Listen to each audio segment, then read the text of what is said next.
Ribuan warga Tionghoa di Kota Palembang memadati Pulau Kemarau untuk menjalankan sembahyang di kelenteng yang berada di Pulau Kemarau. Menurut Ketua Panitia Cap Gomeh Pulau Kemarau Chandra Husin, pelaksanaan Cap Gomeh di kelenteng Toa Pekong ini merupakan sembahyang puncak dari perayaan Cap Gomeh di tahun ini, di mana tadi malam seluruh warga Tionghoa sudah berkumpul di Pulau Kemarau untuk melakukan beberapa rangkaian acara.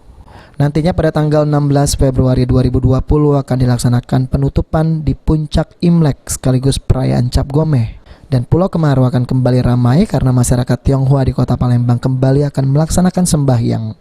Kalau hari ini kan semalam malam puncak nih. Ya. Nah hari ini apa yang dilaksanakan sama umat Tuhan? Semalam kita sudah laksanakan sembahyang pada Tuhan Tuhan Yang Maha Kuasa, sembahyang pada Hok Pek Jinsin, juga menyembahkan seekor kambing hitam di depan altar Budi Siti Fatimah.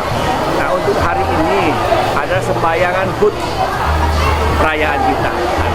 Tadi jam 12 lewat jam 1 ini sudah kita sembahyang HUT kita. Nah, setelah sembahyang HUT kita, nah ini acara kita sudah boleh kata sudah mendekatin akhirnya sudah. Nanti tanggal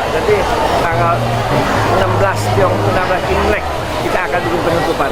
Di 2 hari lagi kita bikin penutupan. Di sini lokasi penutupan. Ini hari yang acara selesai. Tapi penutupan sembahyang penutupannya itu nanti 2 hari lagi, tanggal 16. Tanggal 16 Imlek.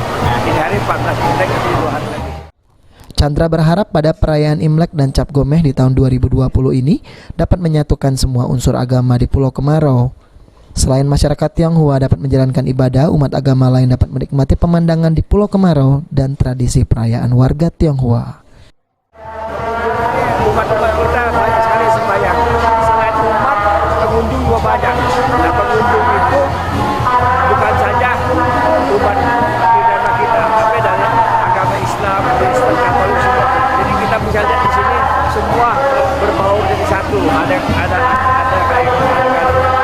sembahyang, ada jalan-jalan saja. Jadi kita termasuk juga sudah hukum beragama kita berbaur semuanya. Kita harap bisa terus tidak ada selamanya kita bisa bersatu, bisa kompak di dalam. Ade Sunan, Darpal TV.